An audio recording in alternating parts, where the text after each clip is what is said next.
படபட படபட படபட எந்த கண்ணம்மா நீ தொட தொட தொட தொட துடிக்குது எந்த நெஞ்சம்மா சிலு சிலு சிலு சிலு சிலுவன கொஞ்சம் செல்லம்மா சட சட சட சட மழையன வந்தேன் கண்ணம்மா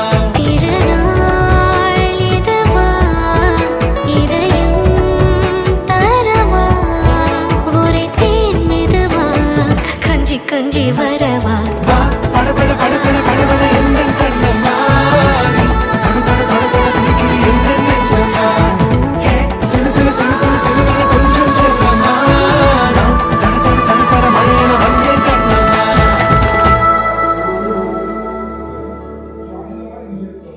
பாஸ்கர் வந்து ஹார்ட் அட்டாக்ல அவர் அட்மிட் ஆகும். அது அட்மிட் ஆகும்போது பாத்தீங்கன்னா பாஸ்கர் வந்து தூக்கி அவரை உள்ளுக்கு வச்சாங்க, எல்லாமே பண்ணாங்க. வெளியில வந்து அவர் வந்து ஒரு கன்ஃபர்மேஷன் ஸ்டேட்மெண்ட் ஹார்ட் அட்டாக் இருக்கும்போது பாத்தீங்கன்னா வீடியோ கவரேஜோட வந்து கேட்ட கன்ஃபர்மேஷன்